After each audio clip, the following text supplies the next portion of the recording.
हरिहन्तायं नमो सिद्धायं नमो आयरिहाणं नमो वज्रायाणं नमो लोमे सर्वसागुणम्।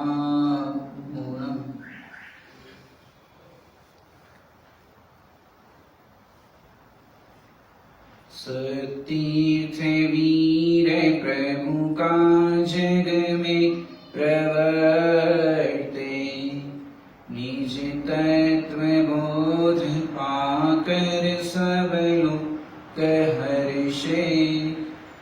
दुर्भावना न आवे मन में कदापि, निर्विघ्न निरविकारी आराधना प्रवर्ते।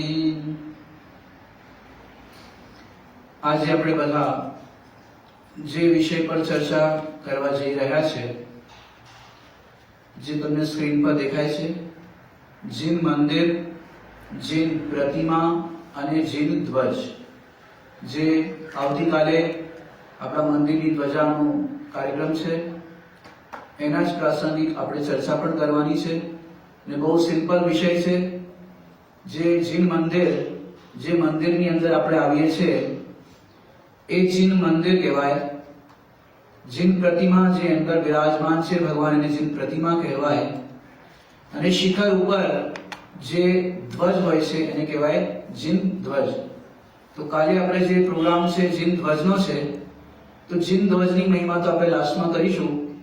તો જે જીન ધ્વજ જીન મંદિરના શિખર પર લહેરાવે છે, ખરેખર એ જીન મંદિર કેવું છે, જેને જ્ઞાનીઓએ, આચાર્યોએ બહુ સુંદર શબ્દથી એની ઉપમા આપી છે. નેક્સ્ટ, જીન મંદિર જે છે એ સંસાર રૂપી રેગિસ્તાનમાં, એટલે કે રણ પ્રદેશની અંદર કલ્પ વૃક્ષના સમાન છે. દેખાય છે બધાને?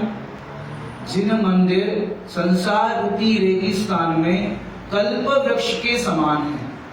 एक बाजू तुमने चार गति बताई है. चार गति ने આપણે શું કહીએ? સંસાર છે. એ સંસારનો એટલે સંસાર એટલે સંસરણમ ઇતિ સંસાર. તો મોહ રાગ દ્વેષના પરિણામોથી જે આપણો ભાવ સંસાર છે, તો એના ફળની અંદર આ ચાર ગતિ રૂપ સંસારની પ્રાપ્તિ થાય છે. આ સંસારની અંદર જે રેગિસ્તાનમાં, ડેઝર્ટની અંદર જેમ કોઈને કલ્પવૃક્ષ મળી જાય, કલ્પવૃક્ષ ખબર પડે? એ કલ્પવૃક્ષની સામે આપણે જે માંગીએ એ મળે, જે ચિંતન કરીએ એ વસ્તુ મળે. તો એવી રીતે આપણને આ સંસાર રૂપી રેગિસ્તાનની અંદર મંદિર જે છે, જીન મંદિર છે, એ કલ્પવૃક્ષ સમાન છે. જીન મંદિર માટે તો કેટલી કેટલી મહિમા આચાર્યોએ, જ્ઞાનીઓએ કરી છે. એની આપણે ચર્ચા કરીએ કે જેમ કોઈ વ્યક્તિને જીન મંદિર જવાનો ભાવ આવે, અવાજ બરાબર આવે છે પાછળ બધાને? ઓકે, હા. જીન મંદિર જવાનો ભાવ આવે તો એ ખરેખર જીન મંદિર છે શું, એની મહિમા આપણને કઈ રીતે આવે? કારણ કે હમણાં રિસેન્ટલી પંચકલ્યાણ જબલપુરની અંદર થયું. ત્યાં ડોક્ટર મનીષજી શાસ્ત્રી મેરઠ, એમને જીન બિંબ ઉપર બહુ સરસ ખુલાસા કર્યા છે. તો જે લોકોએ સાંભળ્યું હોય એ લોકોને તો ધન્યવાદ છે, પણ બધા લોકોએ તો સાંભળ્યું ના હોય અને આપણો ટોપિક પણ એ છે, તો એમને પણ ઘણા સારા પોઈન્ટ પર ડિસ્કશન ત્યાં કર્યું હતું. તો હું એ પોઈન્ટને પણ તમારી સાથે રજૂ કરીશ કે જે ઉત્સાહ આપણને સ્વાધ્યાય કરવાની અંદર આવે છે, એટલો ઉત્સાહ આપણને જીનેન્દ્ર ભગવાનના દર્શન પ્રત્યે નથી આવતો. આતિશભાઈ, એટલો ઉત્સાહ આપણને જીનેન્દ્ર ભગવાનની પ્રતિમાના દર્શન કરવા પ્રત્યે આવતો નથી. બે એમને રેશો બે ટાઈપ બતાવી. એક જીન મંદિર તો એવું છે કે જ્યાં પ્રતિદિન ભગવાનના દર્શન, પૂજન કરવા માટે, પ્રક્ષાર કરવા માટે ખૂબ ભીડ હોય છે. બરાબર, ધ્યાનથી સાંભળજો, આપણા માટે બહુ ઇમ્પોર્ટન્ટ વિષય છે કે જીન મંદિરમાં ભગવાનના દર્શન કરવા માટે, પ્રક્ષાર કરવા માટે તો એક સ્થાન એવું છે જ્યાં બહુ જ ભીડ હોય છે. સવારે સવારે બધા અભિષેક કરવા માટે ધોતી દુપટ્ટા પહેરીને એકદમ તૈયાર હોય છે. પરંતુ ત્યાં અનેક પ્રકારની વિકૃતિ પણ જોવામાં આવે છે. તે શાંતિધારા ઇત્યાદિ બધું ચાલતું હોય છે. પરંતુ એટલી ભીડ સવારે જીન મંદિરમાં જોવા મળે છે, તો પોઝિટિવ આપણે વેથી જોઈએ કે બધા સવારના મંદિરમાં પ્રસાદ પૂજનમાં આવે છે, એ વાત તો આપણને ગમે છે. બીજું એક સ્થાન એવું છે જેની કેટેગરીમાં આપણે આવીએ છીએ કે સ્વાધ્યાયની અંદર તો 100, 200, 500 માણસ જોવા મળશે, પણ ભગવાનના પ્રસાદની અંદર કેટલા જણા હોય છે? પૂજામાં કેટલા જણ હોય છે? આજે આપણે એનું મહત્વ સમજવાનું છે. એટલે ટોપિક છે તો આપણે ટોપિક પર ચર્ચા કરીએ છીએ કે પ્રસાદ પૂજનની આપણને એટલી મહિમા નથી આવતી કે ખરેખર જે પ્રસાદ પૂજન છે એ પ્રસાદ પૂજનની અંદર શું મહત્વ છે કે સ્થાનનું આપણે જોઈએ છે. કારણ કે જીનબિંબની ચર્ચા તો ભાગ્યે જ ક્યારેક પ્રાસંગિક વિષય આવે ને, ગ્રંથ આપણે કોઈ વાંચતા હોય એમાં જીનબિંબની વાત આવી હોય ત્યારે આપણે એની ચર્ચા કરીએ છીએ. પરંતુ ખરેખર જોઈએ તો જીનવાણી માટે તો પ્રતિદિન આપણે સ્વાધ્યાય કરીએ છીએ 365 દિવસ. એની અંદર શ્રુત પંચમી પર્વ આવે છે, તો શ્રુત પંચમીના દિવસે જીનવાણીની મહિમા ને બધું ચાલે છે, બરાબર ને? શ્રુત પંચમી પર્વ. પરંતુ જીનબિંબની મહિમા ક્યારે ચાલે છે? ક્યારે ચાલે છે? નથી ચાલતી. પંચ કલ્યાણકની અંદર જે જીનબિંબ પંચ કલ્યાણક પ્રતિષ્ઠા મહોત્સવ હોય છે એની અંદર ચાલે છે. એના અંદર બહુ સુંદર એક આપણે અર્ઘ પણ આદરણીય બાલ બ્રહ્મચારી રવિન્દ્રજીએ લખ્યું છે. એનો ભાવ સમજશો તો તમને પરમાર્થ અને વ્યવહાર બંનેની સિદ્ધિ થશે. जिस प्रकार पाषाण खंड में शिल्पी बिंब प्रगटाता है, मंत्र विधि से होए प्रतिष्ठा, त्रिजग पूज्य बन जाता है. ખબર પડી? જેવી રીતે શિલ્પી હોય, શિલ્પકાર હોય, જે પથ્થરની અંદર પ્રતિમા બનાવે છે અને એના પછી મંત્રો દ્વારા पंच कल्याणक प्रतिष्ठा महोत्सव में मंत्रों द्वारा मंत्र विधि से होए प्रतिष्ठा त्रिजग पूज्य बन जाता है. આગળની લાઈન હવે પરમાર્થની. उस प्रकार मैं निज ज्ञायक में ज्ञायक का प्रतिबिंब धरूं, रत्नत्रय से होए प्रतिष्ठा, त्रिजग पूज्य पद प्राप्त करूं. ખબર પડી કે ના પડી? જેવી રીતે પાષાણની પ્રતિમામાં મંત્ર વિધિથી પ્રતિષ્ઠા થાય તો એ ત્રણ લોકના નાથ પૂજ્ય થઈ જાય, એવી રીતે આ જ્ઞાયક ભગવાન આત્માની અંદર રત્નત્રયથી પ્રતિષ્ઠા થાય. રત્નત્રય એટલે સમ્યક દર્શન, સમ્યક જ્ઞાન ને સમ્યક ચારિત્ર, એનાથી પ્રતિષ્ઠા થાય તો હું પણ શું થઈ જાઉં? ત્રિજગે પૂજ્ય થઈ જાઉં. કે ત્રિજગ પૂજ્યની તો વાત આપણે કરીશું અને રોજ કરીએ પણ છે. એક કેટેગરી બતાવી કે મંદિરમાં બહુ ભીડ હોય, એક કેટેગરી બતાવી કે સ્વાધ્યાયમાં બહુ ભીડ હોય. સ્વાધ્યાયમાં બધા જ્યાંથી પૂજ્ય ગુરુદેવશ્રીનો ઉદ્ભવ થયો ત્યારથી બધા સ્વાધ્યાય પ્રત્યે જોડાયા, પ્રતિદિન સ્વાધ્યાય પ્રત્યે રસ લીધો. પરંતુ જે આ જીનબિંબ ના દર્શન, પ્રક્ષાલ અને પૂજન એ શું વસ્તુ છે, એની શું મહિમા છે, એ કવિઓ દ્વારા તમે પૂજનમાં, ભક્તિ સાહિત્યની અંદર પણ તમે જોઈ શકો છો. વિનય પાઠ બધાને ખબર છે? વિનય પાઠ જે જૂનો થોડોક લાંબો છે, 2 પેજનો, એમાં આવે છે तुम बिन में व्याकुल भयो जैसे जल बिन मीन. मीन એટલે માછલી. જેમ માછલીને પાણીની બહાર કાઢીએ તો શું થાય? તડપે. જેવું તરત કાઢીએ તો તેવું તડપે. અગર કોઈએ આવી રીતે તડપતા જોઈ હોય તો એને આનો ભાવ ખ્યાલમાં આવે, પણ ના જોઈ હોય તો અહીંયા જેમ ભક્ત છે, तुम बिन मैं व्याकुल भयो जैसे जल बिन मीन, કે હે ભગવાન તમારા વિના હું વ્યાકુલ થઈ ગયો. જ્યાં સુધી સવારના ઉઠીને તમારા દર્શન ના થાય ત્યાં સુધી મારું મન વ્યાકુલ રહે છે કે ક્યારે પ્રભુ તમારા દર્શન થાય. અને એવો ભાવ ભક્તનો હોય છે જીનબિંબ પ્રત્યે. પ્રથમાન યોગની અંદર પણ આપણે જોઈએ તો જીનબિંબની મુદ્રા માટે અનેકો કથન આચાર્ય ભગવંતોએ કર્યા છે કે જે જીન મુદ્રા છે એ જીન મુદ્રા અને મુનિ મુદ્રા, બે વસ્તુ કીધી. કઈ વસ્તુ? જીન મુદ્રા અને મુનિ મુદ્રા, બંને વચ્ચે જે અંતર જોવે છે એ પ્રગટ મિથ્યા દ્રષ્ટિ છે. ખ્યાલ આવ્યો કે ના આવ્યો? બંને મુદ્રા, જીન મુદ્રા અને મુનિ મુદ્રા, એના તમને થોડા એક્ઝામ્પલ આપીશ તો તમને ભાવ ભાષણ થશે. કેટલા અત્યાર સુધી તમે સ્વાધ્યાય બધા લગભગ કરો છો, રોજ પ્રતિદિન બધા કરતા જશો સ્વાધ્યાય. કોઈ એકાદું ઉદાહરણ તમે આપી શકો છો કે કોઈને સ્વાધ્યાય કરતા કરતા સમ્યક દર્શન થયું, ગ્રંથ વાંચતા વાંચતા સમ્યક દર્શન થયું, એવું કઈ દ્રષ્ટાંત તમને ખ્યાલ આવે છે? પણ એવા ઘણા દ્રષ્ટાંત તમને ખ્યાલ આવતા હશે કે મુનિરાજના દર્શન થઈને સમ્યક દર્શન થયું, જિનેન્દ્ર ભગવાનના દર્શન કરીને સમ્યક દર્શન થયું. આપણે લાસ્ટ સન્ડે રેફર શું હતું તમારું ગેમ? Treasure hunt. એની અંદર આખા મંદિરનો પરિચય તો બધાને, જેટલા લોકોએ પાર્ટિસિપેટ કર્યું બધાને થઈ ગયો હશે. મંદિરની અંદર એક ચિત્ર છે, સિંહ, લાયન, બે મુનિનાજ ઉપદેશ આપી રહ્યા છે. બધાને યાદ આવી ગયું? હવે એક વિચાર કરો, 5 મિનિટ પહેલા સિંહ હરણનું માંસ ખાતો હતો, મોઢામાં માંસ છે, લોહી છે, હાથના પંજામાં પણ એવી સ્થિતિ છે. હવે જેવા મુનિરાજને આવતા જોયા, દર્શન થયા, મેં શું કીધું પહેલા? જીન મુદ્રા અને મુનિ મુદ્રામાં કોઈ અંતર નથી. જેવા મુનિરાજના દર્શન થયા, આગળ આકાશથી આવતા હતા, એવું પરિણામોમાં શું થયું? કઈ થયું કે પરિણામોમાં વિશુદ્ધતા આવી ગઈ અને એ મુનિરાજના દર્શન થયા. હવે આપણે સાહિત્યમાં તો ભાષા હોય કે ઉપદેશ સાંભળ્યો, પણ ખરેખર એવા ઘણા દ્રષ્ટાંતો છે કે મુનિરાજનો કે ભગવાનનો ઉપદેશ ના સાંભળે અને ડાયરેક્ટ મુદ્રા જોઈને સમ્યક દર્શન થાય. બોલો, દ્રષ્ટાંત છે કે નહીં?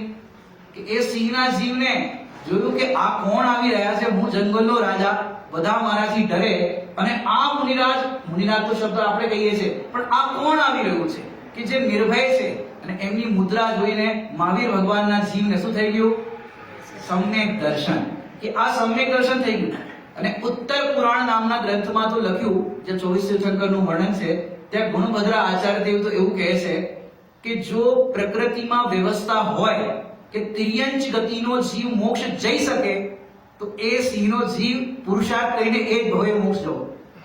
કારણ કે એટલા પરિણામ વિશુદ્ધ થયા હતા અને એની અંદર સમ્યક દર્શન એને સમ્યક દર્શનની પ્રાપ્તિ કરી.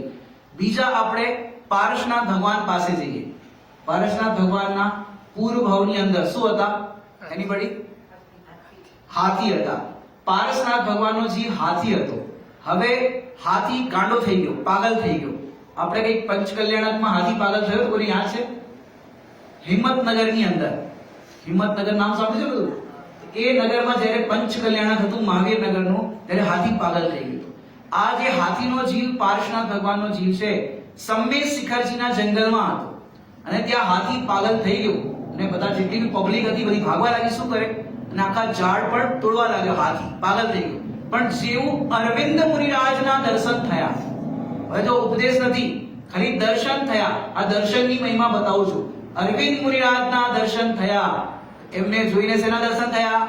આત્માના દર્શન થયા. આ પારસનાથ ભગવાનના જીવની વાત ચાલે છે. આત્માના દર્શન થયા. એટલું જ નહીં, પંચમ ગુણસ્થાન થઈ ગયું. પાંચમું ગુણસ્થાન ખબર પડે ને? અનુવ્રતિ થઈ ગયો હાથી. એવું શું જોયું હશે એને?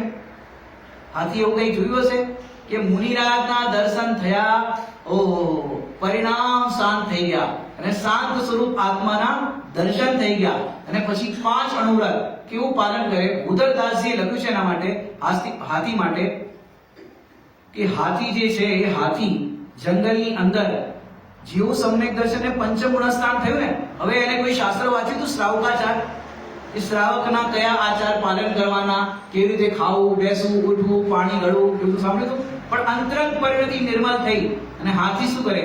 સુખી ત્રણે પલ્લવ ભક્ષે પરિમાર્જિત માર્ગે ગચ્છે નિજ શીલે ભાવે નહીં ખોવે હથની સમે ભૂલે ન જોવે પરમેષ્ટિ પદ કો ધ્યાવે ગજ એસે હી કાલ ગવાવે.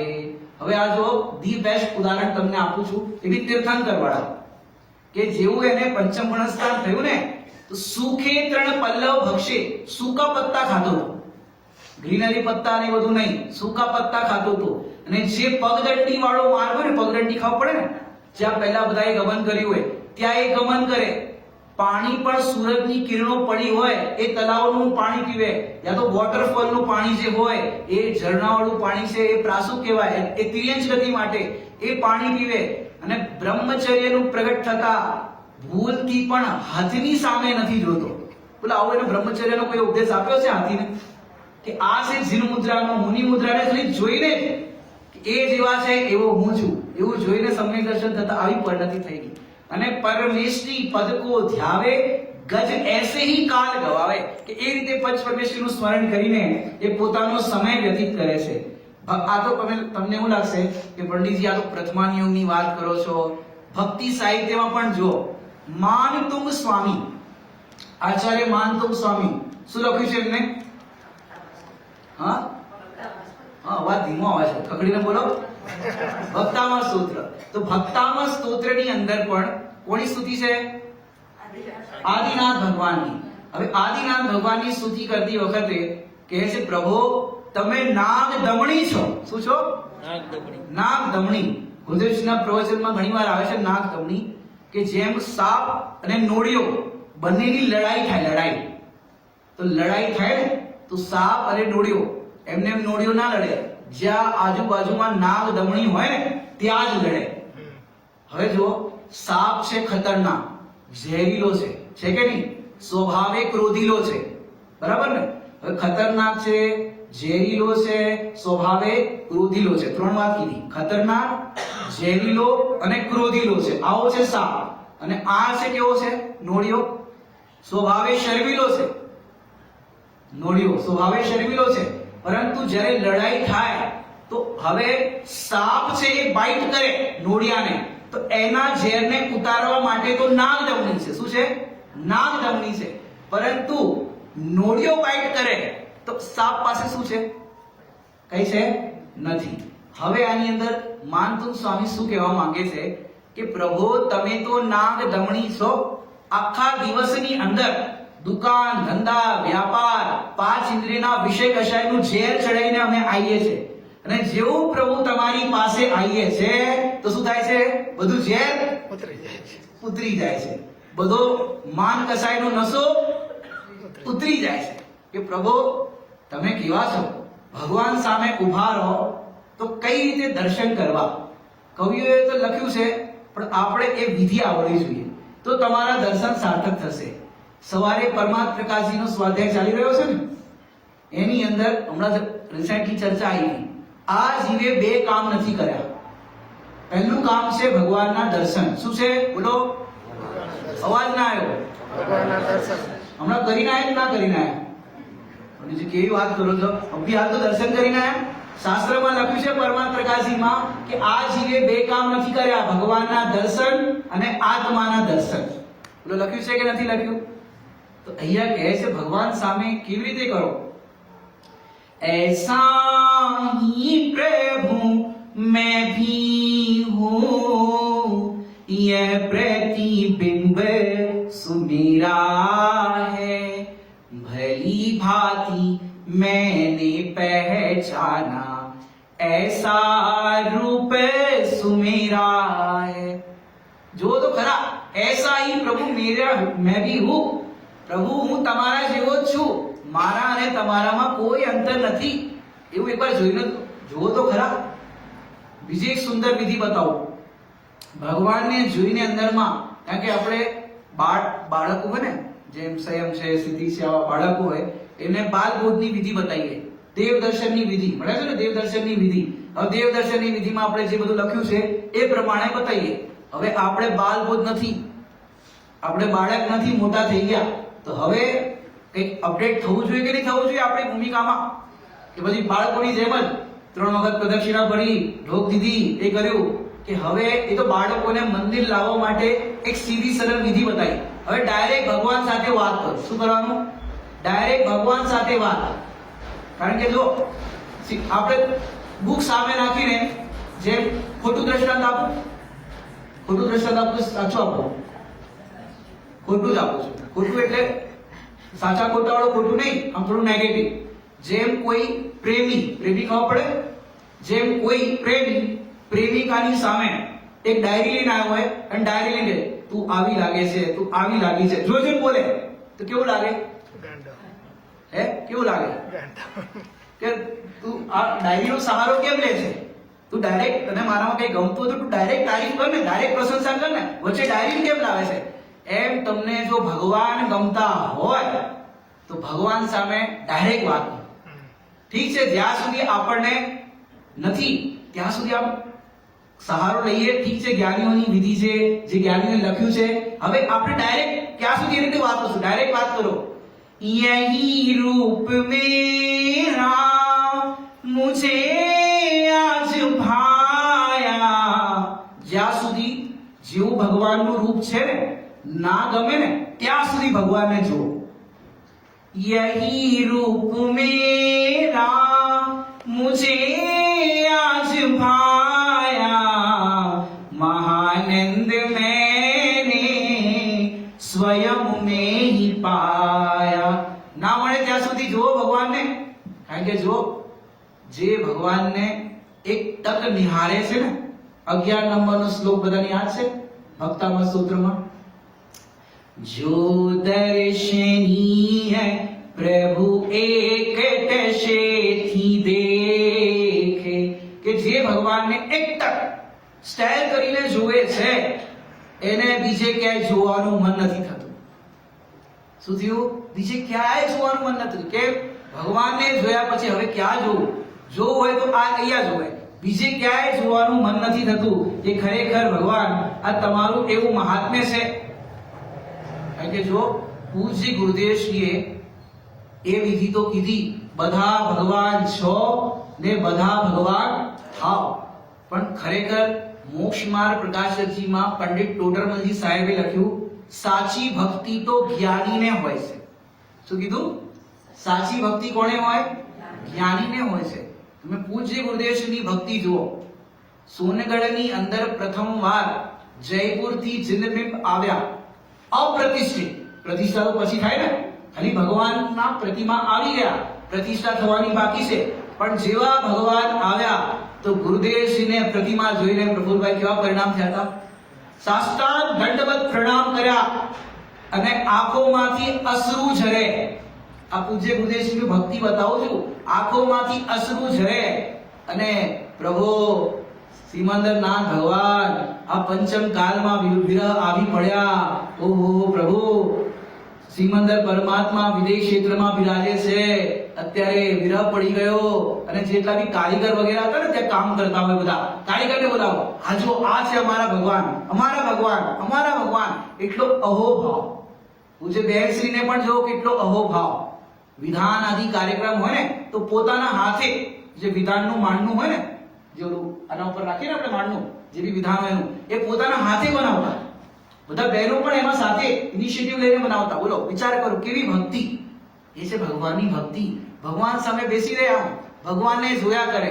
ઓહો પ્રભુ, તમે પરિપૂર્ણ છો, સ્વભાવથી હું પણ પરિપૂર્ણ છું, પણ હવે આ જે પર્યાયમય દશા છે એ ક્યારે બદલશે? એ પર્યાયનું પણ આ અંતર ક્યારે મળશે? એવી ભાવના જ્ઞાનીને હોય છે. કારણ કે જો જિનબિંબને શાશ્વત કીધું છે. જિનબિંબ કેવું છે? શાશ્વત. ને શાસ્ત્ર કેવા છે? શાસ્ત્ર તો પંચમ કાલની મજબૂરી છે. શું છે? મજબૂરી. પહેલા કઈ શાસ્ત્ર હતા નહીં, પરંતુ શું થયું કે બધાનું ક્ષયોપશમ ઓછું થવા લાગ્યું. ઓછું થવા લાગ્યું તો ધરસેન આચાર્ય દેવને, નામ સાંભળ્યું બધાએ? ધરસેન આચાર્ય દેવને ચિંતા થઈ. यही भाव अविछिन्न रहता है मन में, सर्वज्ञ शासन जयवंत वर्ते, निरग्रंथ शासन जयवंत वर्ते. તો એમના નિમિત્તે ભૂતબલી અને પુષ્પદંત દ્વારા આ ષટખંડાગમ ગ્રંથની રચના થઈ અને એના પછી બધી ગ્રંથની પરિપાટી થઈ. એના પહેલા શાસ્ત્ર જ નતા, જરૂર પણ નતું, પણ શું કરે, આપણું ક્ષયોપશમ ઓછું થવા લાગ્યું. હવે શું કરીએ? એટલા માટે શાસ્ત્રની રચના કરી કરુણા કરીને. એ પણ આચાર્યએ પોતાના વર્તમાન આત્માની શાંતિને દજાડીને શુદ્ધોપયોગમાં જેટલા ટાઈમ સુધી લખે ત્યાં સુધી શુભોપયોગમાં રહે, તો શુદ્ધોપયોગમાં ન લઈ શકે તો એટલું આપણા પર કરુણા કરી આત્માની શાંતિને દજાડીને ગ્રંથ લખ્યા છે. શું વિચાર કરો. હવે એ ગ્રંથની પણ વાત કરીએ તો 4 ગતિની અંદર 4 ગતિમાં 4 ગતિ તો બધાને ખબર છે ને. 4 ગતિમાં 3 ગતિના જીવો તો શાસ્ત્ર વાંચતા જ નથી. નરકમાં શાસ્ત્ર છે, દેવગતિમાં પછી કઈ રહી ત્રિયશ ગતિ. બોલો જરૂર છે ત્યાં એમને તો વાંચતા આવડે નહીં. હવે 3 ગતિમાં તો શાસ્ત્રની વાત જ નથી. અને એની અંદર પણ જો મનુષ્ય ગતિમાં મનુષ્યમાં ભોગ ભૂમિ અને કર્મ ભૂમિ, ભોગ ભૂમિમાં પણ કેન્સલ કરી દો. હવે પછી કર્મ ભૂમિ. હવે કર્મ ભૂમિની અંદર આ શાસ્ત્રની પ્રણાલી ચાલે છે. હવે કર્મ ભૂમિમાં પણ જો તો શાસ્ત્ર જે છે, શાસ્ત્ર વાંચીને સમ્યક દર્શન કેટલાને થાય છે, અને ભગવાનની મુદ્રા અને મુનિરાજની મુદ્રાને જોઈને સમ્યક દર્શન કેટલાને થાય છે. વિચાર કરવો. કારણ કે શાસ્ત્ર વાંચવા માટે પણ પરાધીનતા છે કે નહીં? પરાધીનતા. હવે સમજો તમને પ્રાકૃત આવડે નહીં તો શું કરો? સંસ્કૃત આવડે નહીં તો શું કરો? એટલે કમસે કમ ઓછામાં ઓછું ગુજરાતી કે હિન્દી તો આવડવું જોઈએ ને. કોઈ ભાષાનું જ્ઞાન તો જોઈએ ને. કોઈ યુનિવર્સિટીમાં કોઈ સ્કૂલમાં ભણવા માટે તો જવું પડે ને, ત્યારે તો ભાષાનું જ્ઞાન થાય. ભાષા જ્ઞાન વગર તમે સ્વાધ્યાય કરી શકો, ગ્રંથ વાંચી શકો? બોલો ભાઈ, વાંચી શકો? નોલેજ જ નહીં. અને સમજો ખાલી રીડ કરતા આવડી ગયું પણ એનો અર્થ સમજમાં ના આવે તો શું કરો? એટલે શાસ્ત્રમાં તો બહુ પરાધીનતા છે. પરંતુ ભગવાનની પ્રતિમામાં બોલો ઇંગ્લિશ આવડવું જોઈએ સ્વયં ભગવાનના દર્શન કરવા માટે, હિન્દી, ગુજરાતી. ત્યાં તો ખાલી મુદ્રા જોવાની છે. શું જોવાનું છે? મુદ્રા. ભગવાનની મુદ્રા જોઈ અભણ વ્યક્તિ પણ જો ભગવાનની મુદ્રા જોવે ને, પ્રભુ તમારી કેટલી શાંત મુદ્રા છે. અને આપણા ભગવાન પણ જે તમે જુઓ છો એ આપણા ભગવાન જગતમાં ધી બેસ્ટ. હમણાં લંડનમાં કે અમેરિકામાં થોડા વર્ષો થઈ ગયા, બધા અલગ અલગ ધર્મની જે પ્રતિમા હોય ત્યાં બધાનું આમ કોમ્પિટિશન રાખ્યું હતું. એની અંદર બધા અલગ અલગ ભગવાન હતા. બુદ્ધ, ગૌતમ બુદ્ધ હતા, મહાવીર ભગવાન હતા, બીજા બધા અન્ય દેવી દેવતાઓ પણ હતા. સિલેક્શન હતું. તો ડોક્ટર એપીજે અબ્દુલ કલામ નામ સાંભળ્યું છે? અબ્દુલ કલામ એમને જજ બનાવ્યા હતા કે તમે સિલેક્ટ કરો. હવે બાકી બધી જે પ્રતિમાઓ હતી, રામ સીતા વાળી પ્રતિમા હતી, હથિયાર વાળી પ્રતિમા હતી, એ બધી તો કેન્સલ થઈ ગઈ. છેલ્લે પછી ગૌતમ બુદ્ધ અને મહાવીર ભગવાન. હવે એમાંથી નિર્ણય કરવાનો હતો. ગૌતમ બુદ્ધની પ્રતિમા કેવી હોય છે કે આ તો આશીર્વાદ આપતી છે, અને મહાવીર ભગવાનની આમ પ્રતિમા છે. તો ફર્સ્ટ પ્રાઇઝ મળ્યું મહાવીર ભગવાનની પ્રતિમાને જૈન ધર્મ માટે. વિચાર કરો કે એ પ્રતિમા છે કંઈક ઉપદેશ આપે છે કે ભવ્ય જીવ જે છે એમની પ્રતિમાને જોઈને શું શીખે છે. એના માટે અષ્ટાનિકા પર્વનું બધાને યાદ હશે. શું છે અષ્ટાનિકા પર્વમાં? વયને નહીં કહે લખી ભૂત સમ્યક ધર્મ. અષ્ટાનિકા પર્વની અંદર જે ચતુર્નિકાય દેવ છે એ 8 દિવસ માટે ક્યાં જાય છે ભૈયા? નંદીશ્વર દીપમાં જાય છે. 24 કલાક પૂજા કરે વિધાઉટ બ્રેક. એવું નહીં કે સવારના હોય ચા નાસ્તાનો વચ્ચે બ્રેક કરીએ, પછી લંચ કરીએ, પછી કરીએ. દેવોને એવું બધું જોતું નથી. કેમ? 33 સાગરની આયુ હોય ને તો 33,000 વર્ષે એ કંઠમાંથી ઓટોમેટિક અમૃત ઝરે છે. એટલે જેટલી બી આયુ હોય એ પ્રમાણે રેશિયોનું ગણી લેવાનું. એટલે ખાવા પીવાનું ને બધું કઈ ટેન્શન નથી. 24 કલાક ભગવાનની ત્યાં પ્રતિમા છે, 500 ધનુષની. હવે એવું શું હશે કે પ્રતિમાની 24 કલાક પૂજા કરતા હશે, પ્રતિમાને નિહાળતા હશે? એવું શું હશે? એ તો તમે એકવાર જોશો ને ભગવાનને આ રીતે, ત્યારે ખબર પડશે પ્રભુ કે આ પ્રભુની પ્રતિમા જે છે ખરેખર આ ચૈતન્ય ચિલ મુદ્રાને, ચૈતન્ય પ્રતિમાને ઓળખવા માટે પરિપૂર્ણ છે. બીજું કાંઈ નથી જોતું કે ભગવાન જેવા છે એવું હું છું. એવું અંદરમાં જ્યારે જીવને ખ્યાલ આવે કે ખરેખર કે મારું સ્વરૂપ તો આવું છે, એવું સ્વરૂપ જોતા જીવને, કારણ કે જો જીનવાણીમાં તો પાત્ર ભેદ થાય છે. જીનવાણીમાં શું થાય છે? પાત્ર ભેદ. પાત્ર ભેદ એટલે ભગવાનની પ્રતિમાના દર્શન માટે કોઈ પાત્ર ભેદ નથી. કારણ કે જો જીનવાણીમાં શ્રાવકાચાર અને મૂલાચાર નામ સાંભળ્યું છે કે નથી સાંભળ્યું? શ્રાવકાચાર અને શ્રવણાચાર. શ્રાવકાચારમાં શ્રાવકની વાત હોય, અને મૂલાચાર હોય કે શ્રવણાચાર હોય તો મુનિરાજના આચારની વાત હોય. એના અંદર તો તમને વિવિધતા જોવા મળશે. શાસ્ત્રમાં તો આ ચાર અનિયોગની વેરાયટી વિવિધતા જોવા મળશે. ભગવાનમાં વેરાયટી છે, વિવિધતા છે. ચાહે તમે આદિનાથ ભગવાનના દર્શન કરો, પાર્શનાથના કરો કે મહાવીર ભગવાનના કરો, એમાં કોઈ વિવિધતા છે નથી. શાસ્ત્રમાં તો કેટલી મજબૂરી છે, સમજવા માટે કઠિનાઈ છે. નિશ્ચય નહીંનું કથન, વ્યવહાર નહીંનું કથન, દ્રવ્યાર્થિક નહીંનું કથન, પર્યાયાર્થિકનું કથન, નાના પ્રકારના આવા કથન હોય. ભગવાનના દર્શન માટે કઈ જરૂર છે? શાસ્ત્રમાં તો સ્યાત શબ્દ લગાડવો જરૂરી છે, પણ ભગવાનના દર્શન કરવા માટે એના માટે તમારે કંઈ પણ લગાવવાનું જરૂર નથી. કેમ? દુનિયાના મૂરખ કહેવા વાળા જે ડોંકી હોય ને, ડોંકી સૌથી આમ કહે ને ગધેડા, આમ કહે ને ગધેડા, ડોંકી કહીએ ને ડોંકી, કે મૂરખ છે એને ખબર નથી પડતી આટલી. એવા ગધેડાને પણ સમો શરણમાં જાય અને ભગવાનના દર્શન કરે તો બોલો ગધેડાને અલગથી ભણાવે? અને ગણધર દેવ 4 જ્ઞાનના ધારી છે, એને અલગથી ભણાવે કે આમને પ્રાઇવેટ 4 જ્ઞાનના ધારી છે, ના ગધેડા છે, એનિમલ્સ છે, એમને થોડુંક અલગ ઉપદેશ આપે કે ત્યાં બધા જીવો માટે એક જ ઉપદેશ છે. શું ઉપદેશ છે? તું પોતાને જાણ. તમારે ત્યાં એક શબ્દ મને આ વખત બહુ આમ ખબર પડી, બધા એકબીજાને મળે તો એ એક શબ્દ બોલે છે. શું બોલો છો? જય જીનેન્દ્ર, ક્યાં બોલો છો? બરાબર છો? બરાબર છો? ગયા વખતે આવ્યો તો ત્યારે મને આમ ક્લિક નતું થયું. આ વખત જેટલા બી હોય બધા શું પૂછે સાહેબ બરાબર છો? તો મને એમાંથી થયું કે તમે બધાને તો પૂછો છો બરાબર છે, બરાબર છે, એકવાર તું પોતાને તો પૂછ બરાબર છે, બરાબર છે. તું પોતાને તો પૂછ તું બરાબર છે કે નહીં.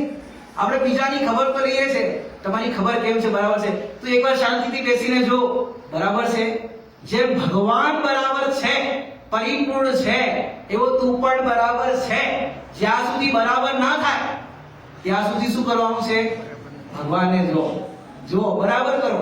પ્રભુ તેરે મેરે અંતર को अविलंब निरंतर से भर दो.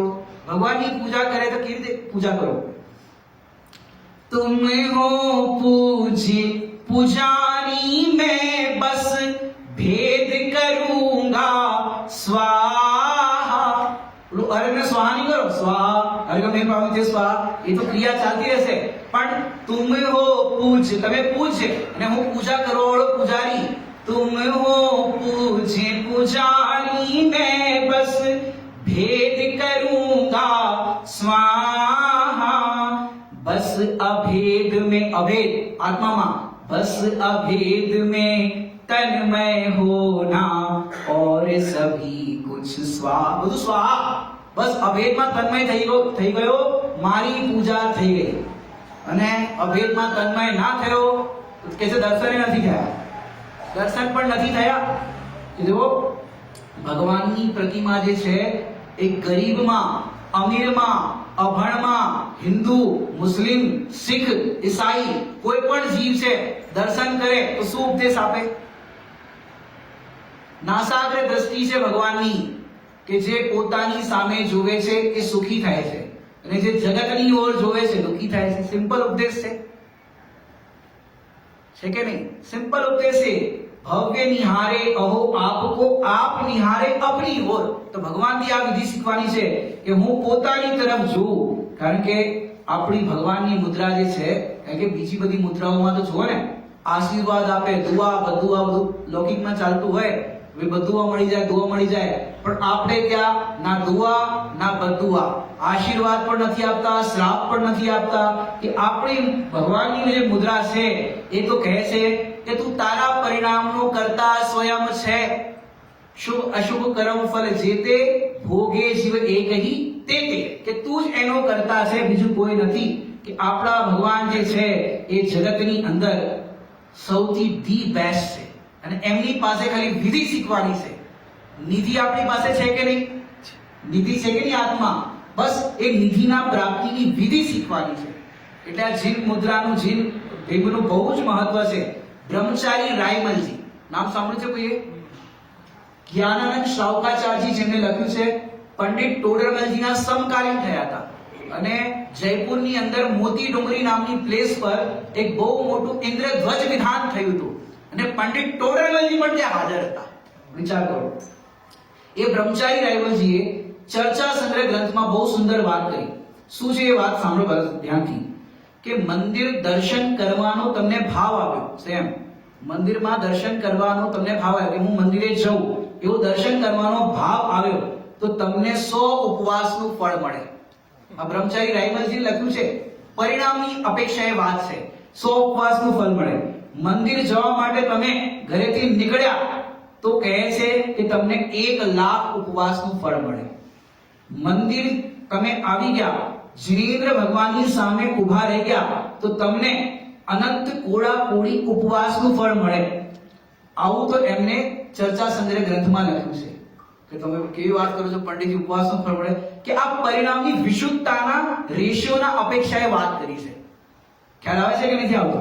કારણ કે જેમ એક કથન તમે સાંભળ્યું છે, જેને રાત્રિ ભોજનનો ત્યાગ હોય એને 6 મહિનાના ઉપવાસનું ફળ મળે. વાત બેસે છે કે નથી બેસતી? આટલું સન્નાટું કેમ થઈ ગયું છે? કઈ કઠિન તો નથી લાગતું? આમ એકદમ ઈઝી છે. ઈઝી છે ને કે જેમ તમે સાંજે સૂર્યાસ્ત પહેલા ભોજન કરી લીધું, સમજો 6 વાગે તમે ભોજનથી ફ્રી થઈ ગયા, હવે સમજો સાંજના 6 થી સવારના 6, 7, 8 વાગ્યા સુધી તમે ફૂડ નથી લેતા, એટલે લગભગ 12 કલાક થઈ ગયા. તો આખા વર્ષનું કેલ્ક્યુલેશન કરો તો 6 મહિનો થયો કે ના થાય? તો 6 મહિનાના ઉપવાસનું ફળ એ રેશિયોથી કે તમે રાતના ભોજન નથી કરતા. એટલે આવી રીતે સમજાવવાની એક શૈલી છે. આચાર્યોએ, જ્ઞાનીઓએ, વિદ્વાનોએ એ બધું તમને સમજાયું છે. આપણે શાસ્ત્રમાં વાંચીએ ચારો અવિયો તો ખ્યાલ આવે. બીજું ચર્ચા સંગ્રહમાં બહુ સુંદર જીન બિંબનું મહત્વ બતાવું છું તમને. જીન બિંબ, જીન પ્રતિમાનું. એના પછી આપણે જીન વર્ષ સ્ટાર્ટ કરીએ છીએ.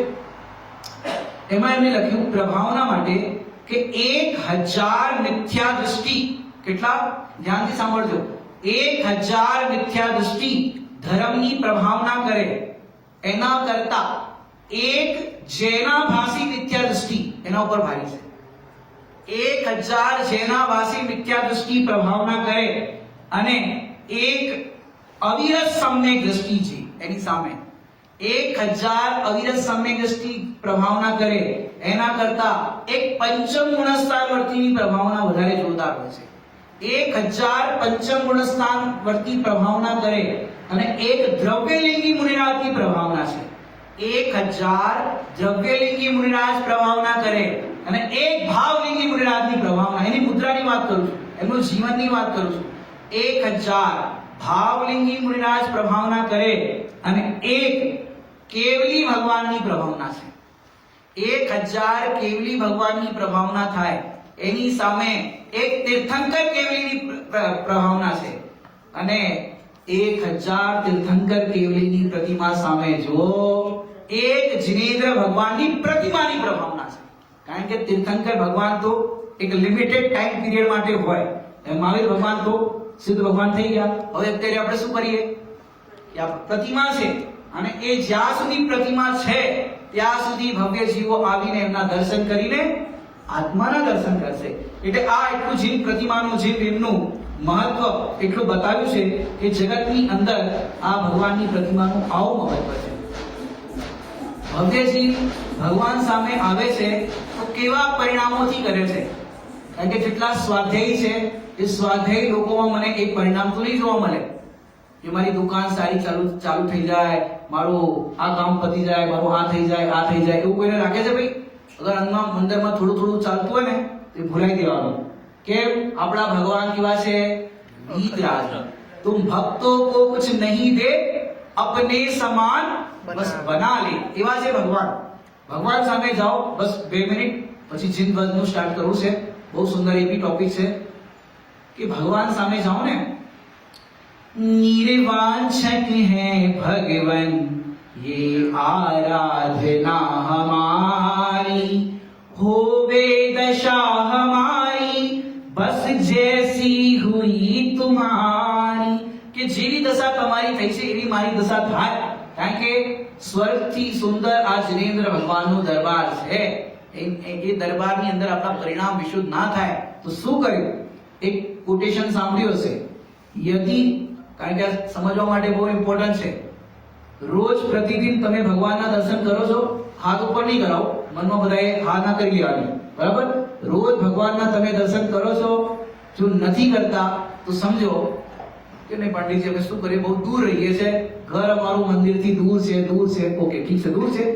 યદિ મંદિર દૂર લગે તો નરક પાસ है. વાક્ય સાંભળ્યું છે આ?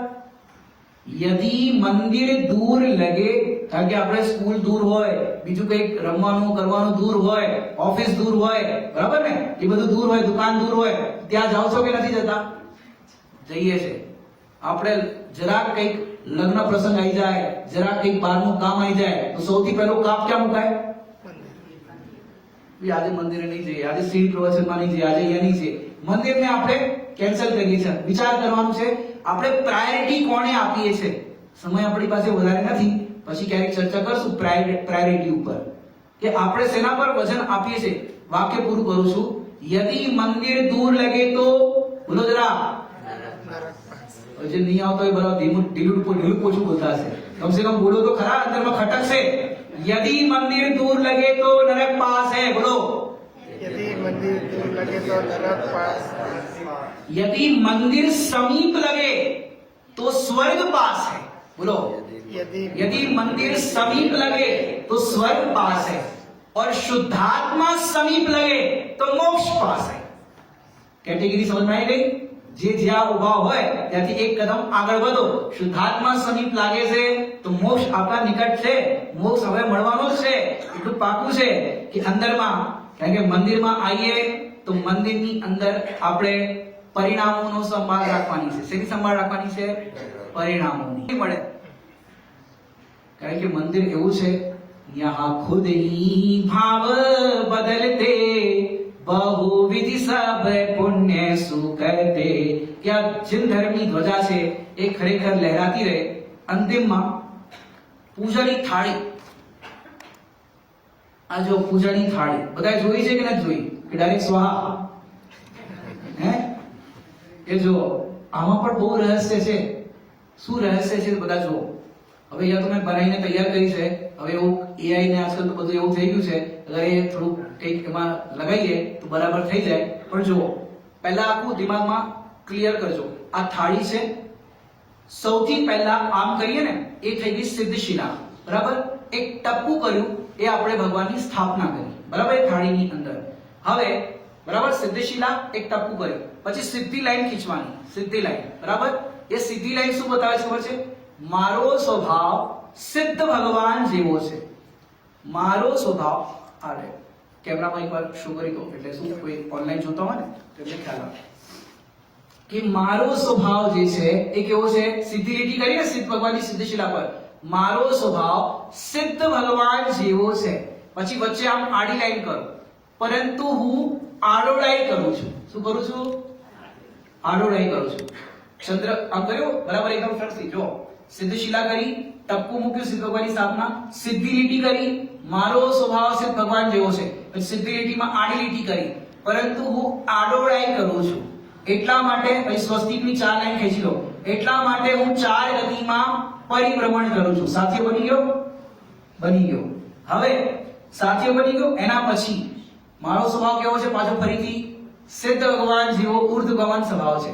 જો હું પોતાના આત્માને ઓળખીશ, એનું શ્રદ્ધા જ્ઞાન ચારિત્ર્ય કરીશ, તો મને 3 ટપકા સમ્યક દર્શન, સમ્યક જ્ઞાન, સમ્યક ચારિત્ર્ય, રત્નત્રયની પ્રાપ્તિ થશે. અને રત્નત્રયની પ્રાપ્તિ થતા હું પોતાનામાં લીન થઈ જઈશ, તો નીચે શ્રી કેવલ જ્ઞાન રૂપી લક્ષ્મીની પ્રાપ્તિ થશે. અને પછી સ્વસ્તિકમાં 4 ટપકા, અનંત જ્ઞાન, અનંત દર્શન, અનંત સુખ અને અનંત વીર્ય, અનંત ચતુષ્ટયની પ્રાપ્તિ થશે. હવે બોલો, આ ખાલી થાળી બનાવીએ. થાળી બનાવ ક્યારેક બનાવી છે? જાતે બનાવી હોય આવો ભાવ થયા ક્યારેક? કે આમાં પણ રહસ્ય છે. આપણી એક એક ક્રિયાની અંદર આવી રીતે રહસ્ય. બોલો, આમાં ભગવાન આત્માની વાત આવી કે ના આવી? સીધું કેવલ જ્ઞાન કરાવી દીધું. બોલો, થાળી બનાવવામાં જ કે મારો સ્વભાવ સિદ્ધ ભગવાન સમાન છે એવો અનુભવ કરું. હવે આ ઘણી વાર શું થાય, આ તો જળની ક્રિયા છે, પૂજા પાઠ, દયા દાન વ્રત બધું શું છે? હે છે, છોડવા લાયક છે. હે, પેલા દુકાન છોડો, ધંધા વ્યાપાર છોડો, પેલું શું કહેવાય તમારું સોશિયલ બધા એક્ટિવિટીઝ કરતા હોય, બીજું બધું કરતા હોય, વિકથા કરતા હોય, બધા બહારના કામ છે એ છોડો પહેલા, અને સીધું પૂરતું હે છે, જળની ક્રિયા છે, દયાદાન પૂજા. પૂજ્ય ગુરુદેવશ્રી જો કેવી પૂજા કરતા હતા, પૂજ્ય બહેનશ્રી જો કેવી પૂજા કરતા હતા. કરતા હતા કે નતા કરતા? અને સૌથી લાંબી પૂજા કોની છે પ્રભુભાઈ બધી પૂજાઓમાં? કેસરીબેનની પૂજા જો કેટલી 4-5 પાનાની 5-6 પાના હશે લગભગ. કેટલા પાના છે? એટલી લાંબી પૂજા છે, વિચાર કરો. હવે એમને શું આનંદ આવતો હશે? એટલા માટે મેં સૌથી પહેલા જેને બેનું મહત્વ બતાવ્યું કે ખરેખર ભગવાન સાથે વાતો કરતા શીખી જઈએ ને પછી તો બીજે કઈ ગમે નહીં. પછી કોઈ આવે ને ભાઈ હમણાં નહીં, આ ટાઈમે તો ભાઈ મારા મંદિરનો ટાઈમ થઈ ગયો છે ભગવાન પાસે. કેમ?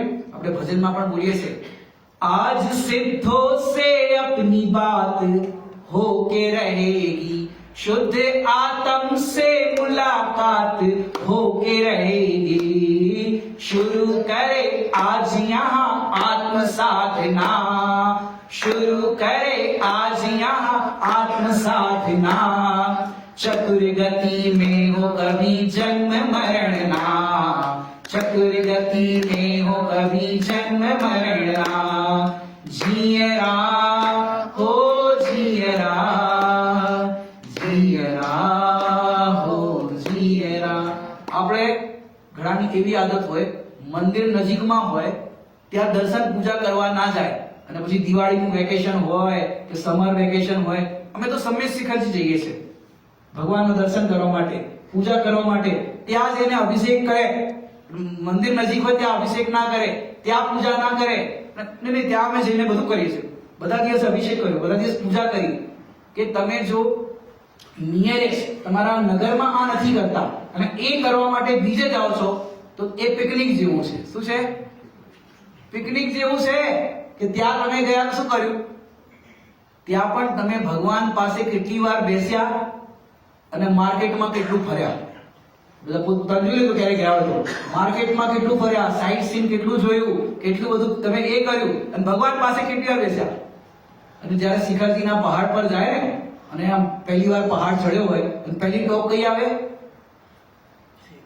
ગયા છો કે નહીં સમય શિખરજી?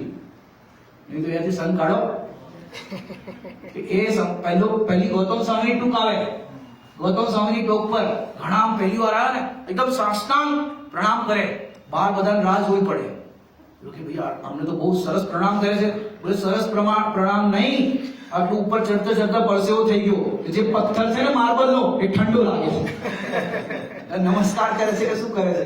એટલે ખરેખર જો ભગવાન પ્રત્યે નિયમ સારની વાત કરું તમને, અંતિમ વાત કરું.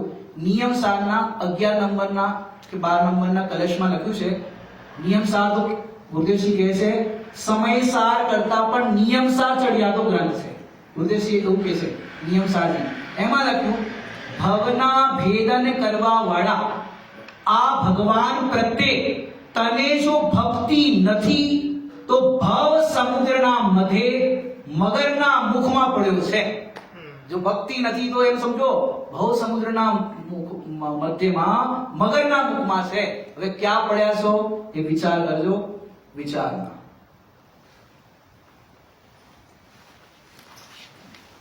જીનવાણી સુધી